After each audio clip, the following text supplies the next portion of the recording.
मैं आमंत्रित कर रहा हूं दिल्ली के लोकप्रिय मुख्यमंत्री आदरणीय श्री अरविंद केजरीवाल को संबोधन के लिए। एक बार ऊपर जोरदार तालियां आप लोग बजाएं और सम्मान करें अनुरोध सर से संबोधन। भारत माता की, इनकलाब, वंदे। आज यहाँ पे इतनी बड़ी संख्या में आए हुए मेरे सभी प्यारे भाइयों बहनों, माताओं, बुजुर्गों, बच्चों, आप सब लोगों को मेरा नमस्कार, सबको मेरा प्रणाम। दिल्ली सरकार खूब सारे काम कर रही है। रोज मैं कहीं ना कहीं दिल्ली में किसी ना किसी कार्यक्रम का उद्घाटन करने के लिए जाता हूँ।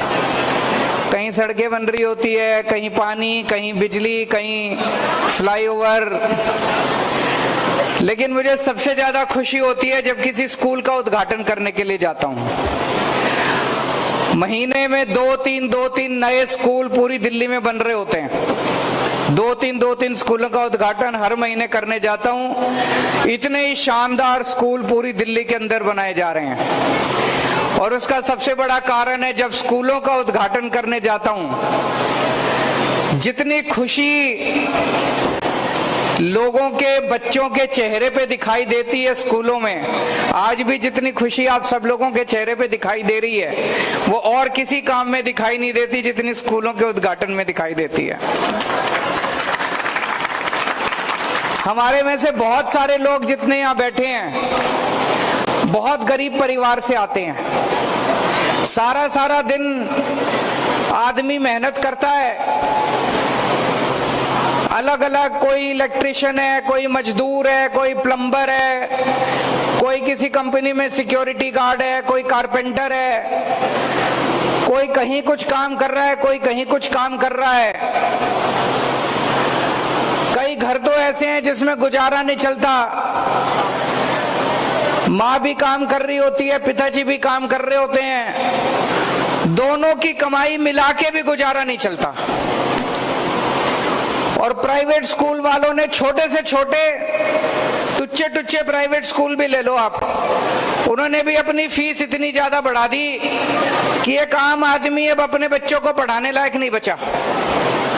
तो मजबूरी में लोग अपने बच्चों को सरकारी स्कूलों में भेजा करते थे। इतनी मेहनत करने के बाद, माँ बाप के कमाने के बाद, दोनों के कमाने के बाद भी घर में पैसा नहीं बचता था, मजबूरी में भेजते थे सरकारी स्कूल। और जैसा भी आतिशी मैडम ने बताया, सरकारी स्कूलों का इतना बेड़ा गर्क था, सारी दीवारें टूटी पड़ी थी, छत चूहा करती थी, सारे नीचे बोरी पे बैठा करते थे, पढ़ाई लिखाई नहीं होती थी, बच्चे फेल होते थे। मैं भी राजनीति में आने के पहले झुग्गी झोपड़ियों में, एनजीओ में काम किया करता था। हम देखते थे सरकारी स्कूलों में उस टाइम इतनी बुरी हालत होती थी, साल 2 साल माँ बाप अपने बच्चों को भेजते थे सरकारी स्कूल में, फिर नाम कटा के कहते थे पढ़ाई तो होती नहीं है, टाइम खराब कर रहा है, चल तू भी काम पे लग जा। होता है कि नहीं होता? अपने बच्चों को भी काम पे लगा लेते थे, भाई 2 पैसे तो कमा के लाएगा। लेकिन अब स्कूल, अब ये हालत नहीं बची। हमको 7-8 साल ही हुए हैं दिल्ली में काम करते करते।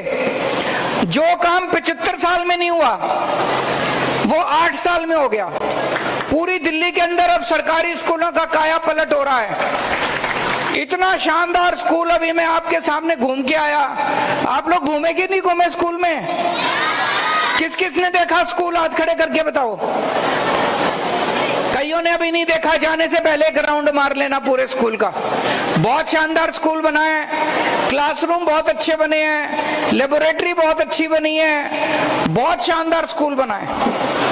कई, जितने मैं समझता हूं इस देवली विधानसभा के अंदर जितने छोटे मोटे प्राइवेट स्कूल होंगे, सबसे ज्यादा अच्छा स्कूल अब सारे प्राइवेट स्कूलों को पीछे छोड़ देगा। सबसे अच्छा स्कूल अब आपका ये बना है।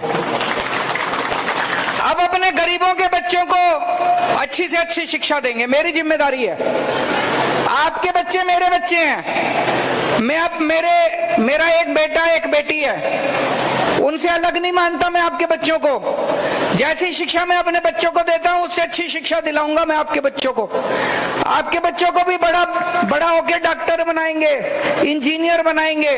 अभी आपके विधायक ने जैसे बताया, यहां से कई बच्चों का नीट में पास हो गए। नीट का मतलब डॉक्टरी का इम्तिहान जो होता है। कई बच्चे डॉक्टर बन रहे हैं अब सरकारी स्कूलों से, कई बच्चे इंजीनियर बन रहे हैं। जेई सबसे मुश्किल परीक्षा होती है। हमारे सरकारी स्कूलों के बच्चे अब इंजीनियर बनने लग गए।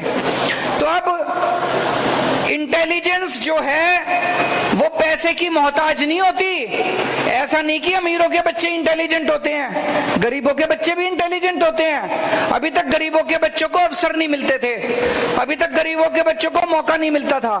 अब हमने अच्छे स्कूल बना दिए, अब आपके बच्चों को मौका मिलेगा। देखना आपके बच्चे क्या करिश्मा करके दिखाते हैं बड़े होके। यही बच्चे आपका भी नाम रोशन करेंगे और यही बच्चे देश का भी नाम रोशन करेंगे। पानी का करा रहा हूं बहन जी इंतजाम। अभी आपके विधायक से मैं पानी की बात कर रहा था। चिंता ना करना, मेरी नजर में है ये पूरा इलाका, संगम विहार देवली, यहाँ पे पानी की चिंता है। मेरी जिम्मेदारी है, पानी का भी इंतजाम कर रहा हूं। अभी सीवर की लाइनें तो डल रही है ना सारी जगह, सड़कें भी बनानी चालू कर दी। पानी में थोड़ा सा टाइम लग रहा है।